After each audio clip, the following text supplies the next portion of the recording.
Kami tahu ya Tuhan, di dalam kehidupan kami di dunia ini, kami membutuhkan firman Tuhan. Hanya firman Tuhan yang sanggup mengubah hati kami yang keras, hati kami yang penuh dosa. Kami tahu ya Tuhan, standar hidup kami hanyalah firman Tuhan. Oleh karena itu pagi hari ini kami kembali akan merenungkan kebenaran firman Tuhan. Kami rindu firman Tuhan boleh mengubah, boleh membawa hati kami untuk terarah dan terfokus kepada Tuhan. Terima kasih Bapak, kami mau menyerahkan waktu pemberitaan firman Tuhan di dalam pimpinan Tuhan. Di dalam anugerah Tuhan Yesus kami berdoa. Amin. Jemaat dipersilakan duduk.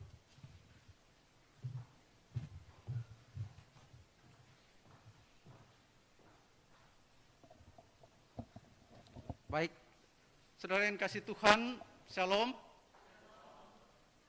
Ya, bersyukur ya pada pagi hari ini kita dalam suasana ibadah, kita juga ada berita sukacita ya. Hamba Tuhan kita akan ditabiskan menjadi pendeta.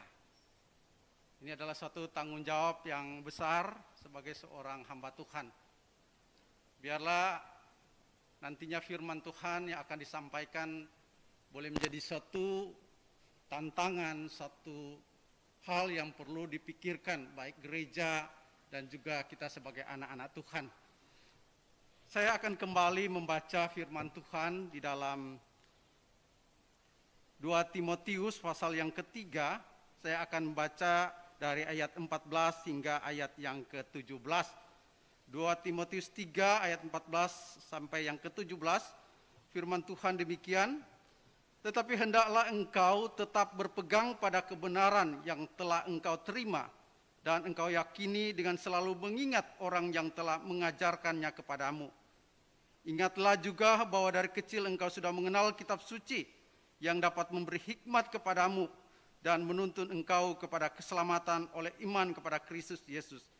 Segala tulisan yang diilhamkan Allah memang bermanfaat untuk mengajar, untuk menyatakan kesalahan, untuk memperbaiki kelakuan, dan untuk mendidik orang dalam kebenaran. Dengan demikian, tiap-tiap manusia kepunyaan Allah diperlengkapi untuk setia perbuatan baik. Saudara yang dikasihi oleh Tuhan kita Yesus Kristus, seorang filsuf dalam bidang politik dan sejarawan Prancis yang bernama Alexis de Tocqueville, saya sulit disebutkan Tocqueville gitu ya, agak sulit. Saudara, pada tahun 1835 dalam karya atau tesisnya dia menulis berkaitan dengan keberadaan politik, ekonomi, dan sosial masyarakat Amerika. Nah, di dalam penelitiannya Alexis menyatakan bahwa keagungan, kejeniusan, kejayaan Amerika Serikat bukan karena pelabuhannya yang besar, bukan karena sungai yang banyak, bukan karena ladang-ladang yang subur, bukan adanya pertambangan atau perdagangan dunia yang sangat hebat. Tetapi superioritas Amerika Serikat dia temukan ketika dia masuk di gereja-gereja. Dia melihat bagaimana mimbar-mimbar gereja menyala-nyala, digemborkan tentang bagaimana hidup menurut kebenaran firman Tuhan. Dikatakan mimbar gereja yang bernyala-nyala menyembah dan memuliakan Yesus Kristus, Raja di atas segala raja dan Tuhan di atas segala Tuhan. Saudara, ketika nilai-nilai firman Tuhan itu dipraktekkan dalam kehidupan masyarakat Amerika pada waktu itu, maka Amerika menjadi suatu negara yang luar biasa. Dia juga menemukan satu hal yang sangat penting, bagaimana Amerika itu bisa bertumbuh dengan hebat, yaitu dikatakan ini karena pendiri awal Amerika. Dikatakan ada orang-orang yang luar biasa seperti George Washington, John Adams, dan John Jay. Mereka adalah pendiri Amerika yang meletakkan dasar negara, meletakkan segala aspek kehidupan masyarakat Amerika itu di dalam terang firman Tuhan. Jadi mereka meletakkan dasar konstitusi, moralitas, hukum di atas pondasi, atas dasar firman Tuhan. Dan negara Amerika menjadi negara yang kuat dan disegani. Namun saudara, dalam beberapa dasawarsa terakhir pada tahun 1960, Amerika mengalami kemunduran dari berbagai aspek, politik, ekonomi, sosial. Kenapa saudara? Mengapa mereka menjadi seperti demikian? Karena nilai Alkitab. Moral iman Kristen tidak lagi diterapkan oleh mereka. Sejak Perang Dunia Kedua muncul liberalisme. Universitas-universitas Kristen seperti Harvard University, Princeton University, Columbia, dan lain sebagainya. Mereka tidak lagi mengajarkan atau menanamkan siswa-siswa mereka, mahasiswa mereka di dalam ajaran firman Tuhan. Tetapi mereka menanamkan nilai-nilai materialisme, ateisme, agnostis, dan lain sebagainya. Maka disitulah mulai kehancuran Amerika. Sejak tahun 2000 Amerika mulai menikmati apa yang mereka tabur dari tahun 1960-an. Ekonomi mereka hancur, keamanan, kehidupan moral masyarakat hancur, free sex, homoseksual, lesbian, dan tingkat kriminal yang tinggi. Saudara, mereka hari ini sedang berpikir bagaimana kembali kepada abad-abad yang lalu, di mana mereka bisa berjaya. Itu membutuhkan waktu yang panjang, yaitu ketika mereka kembali kepada pengajaran Alkitab. Saudara, bagaimana dengan kekristenan di Indonesia hari ini? Tantangan gereja dan orang percaya hari ini begitu besar. Kalau kita tidak benar-benar hidup dalam terang firman Tuhan, kalau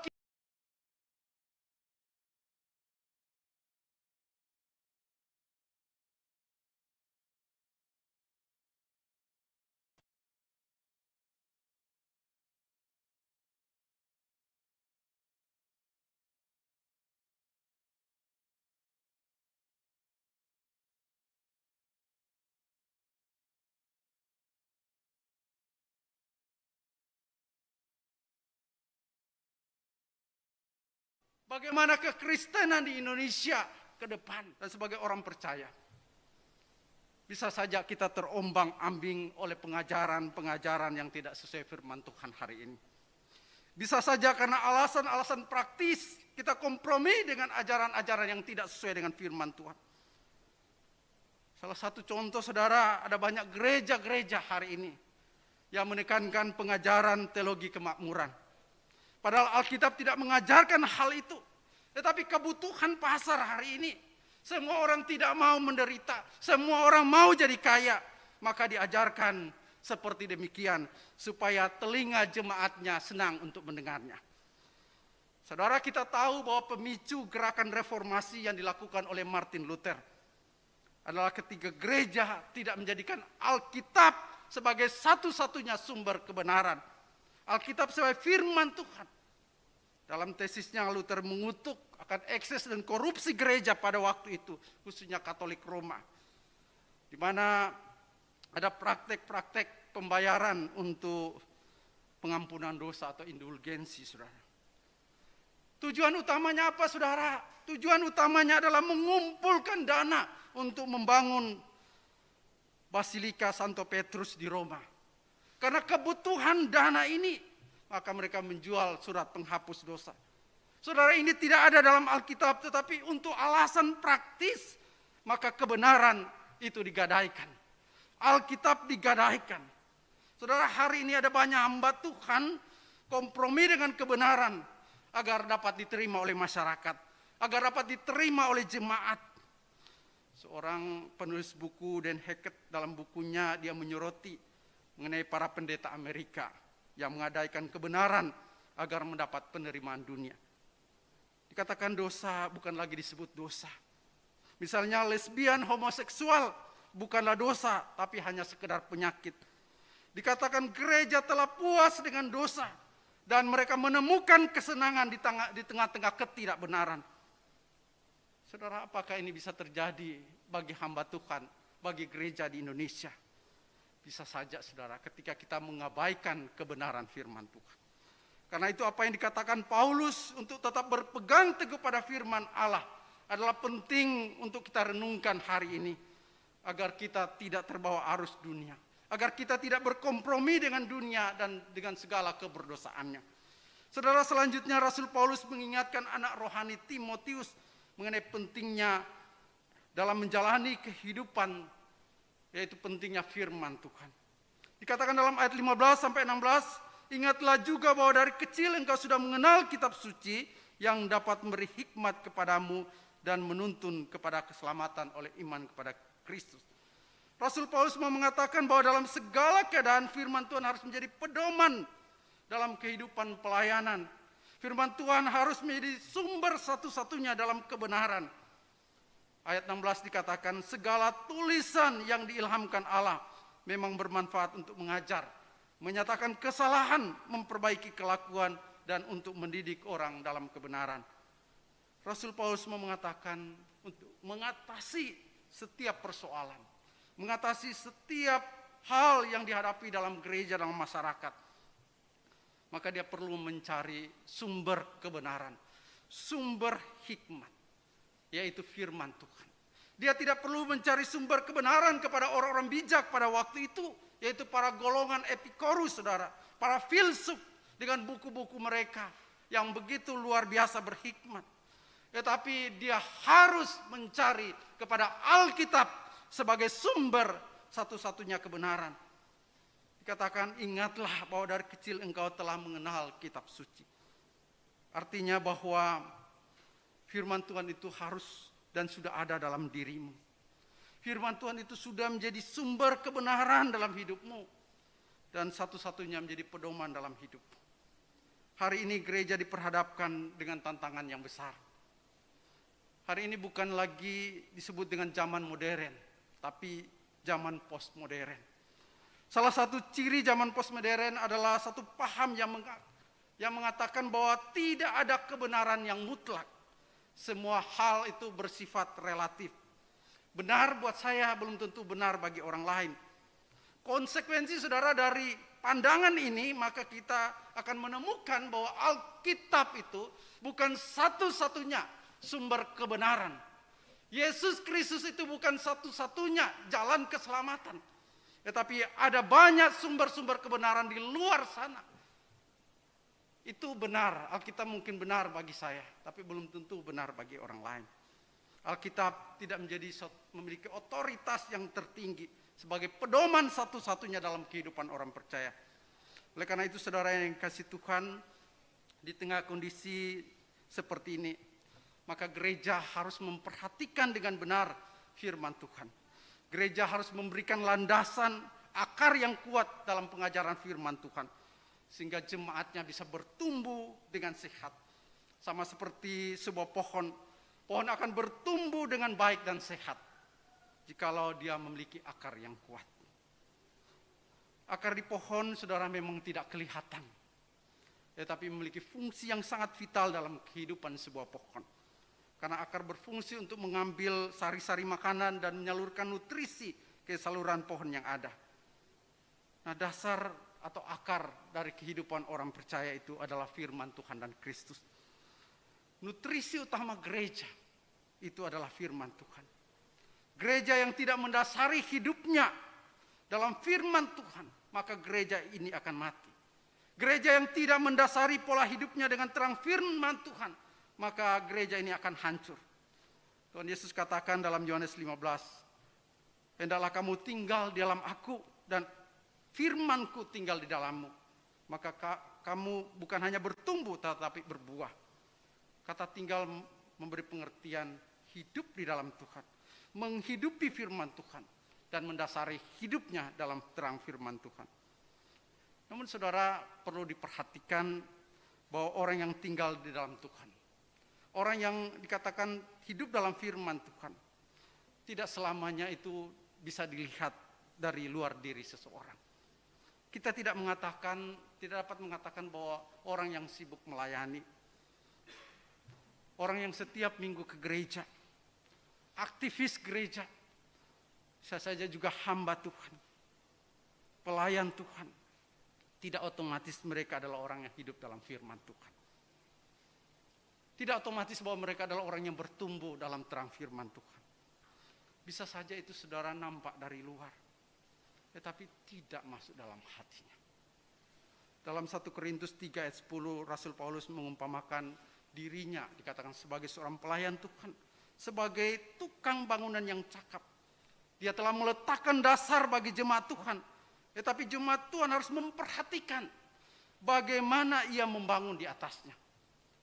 Apakah orang yang membangun di atas batu, perak, permata, kayu, rumput, dan jerami, semua itu akan diuji dengan api.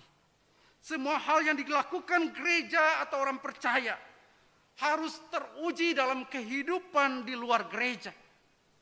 Semua teruji oleh waktu. Semua teruji di tengah-tengah pertantangan dan pergumulan dalam hidupnya. Sama seperti sebuah pohon. Semakin dia bertumbuh tinggi, maka dia akan menghadapi angin. Terjangan angin bisa membuat dia tumbang. Tetapi pohon yang akarnya kuat, maka walaupun terjangan angin itu kuat, dia tidak akan tumbang. Tetapi semakin diterjang oleh angin, akarnya semakin menancap. Orang Kristen yang memiliki firman Tuhan, yang bertumbuh dalam firman Tuhan, maka apapun yang terjadi dalam hidupnya, dia tidak akan lemah, dia tidak akan jatuh, dia tidak akan roboh, tetapi dia semakin kuat. Saudara, pada tanggal 11 Januari 2015, diberitakan ada satu pohon besar yang roboh di Kebun Raya Bogor. Ada 7 orang meninggal dan 29 orang mengalami luka-luka. Saudara, pohon ini sepintas kelihatannya baik, sehingga orang tidak pernah terpikir, bahkan tukang kebun yang menjaga memelihara taman itu tidak pernah berpikir bahwa pohon ini akan tumbang. Tetapi tiba-tiba saudara, pohonnya roboh. Saudara, apa masalahnya sehingga pohon ini roboh? Nah, setelah diteliti, ternyata akarnya sudah lapuk dan bagian tengah pohon itu telah digerogoti oleh rayap, sehingga tiupan angin sedikit saja dia tumbang. Saudara, gambaran ini sebenarnya bisa menggambarkan tentang kehidupan orang percaya yang tidak ada firman Tuhan di dalamnya. Bukankah seringkali kita menyaksikan, kita melihat ada orang-orang, bahkan ada hamba Tuhan saudara, kelihatan dia begitu aktif di gereja. Kelihatan dia setiap minggu, dia ada di gereja.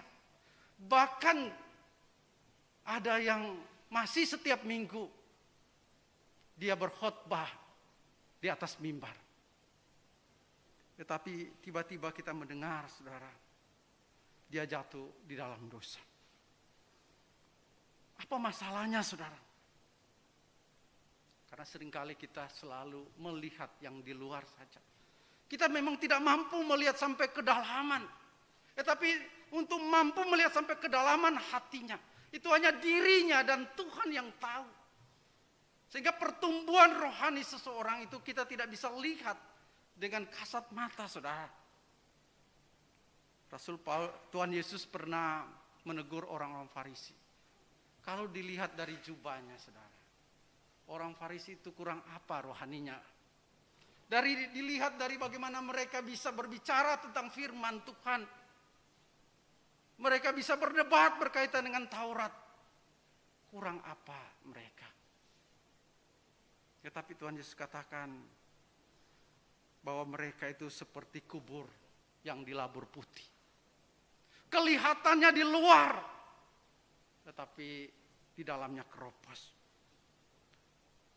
Orang Kristen harus bertumbuh Dia harus berakar dalam Kristus. Dia harus tinggal dalam firman dan Kristus. Kunci untuk bertumbuh dalam Kristus adalah mempelajari firman Tuhan. Memperkatakan firman Tuhan, melakukan firman Tuhan dalam hidup sehari-hari.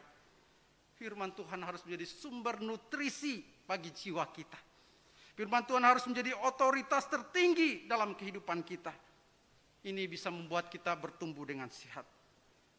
Kalau tidak, kita akan menjadi orang Kristen yang mati. Saudara, sebelum saya menutup khotbah ini, saya ingin memperlihatkan satu gambar. Bagaimana gereja-gereja di Amerika, di Eropa hari ini. Saudara, banyak gereja dijual. Banyak gereja dijadikan bioskop. Banyak gereja dijadikan tempat wisata, bahkan dijadikan masjid. Saya mengajak kita berpikir, saudara. Kira-kira pendiri gereja di Eropa pada waktu mereka meletakkan batu pertama gereja ini. Apakah mereka pernah berpikir bahwa bangunan gereja ini nantinya akan jadi museum, akan jadi bioskop, menjadi masjid, diskotik? Saya pikir tidak, saudara.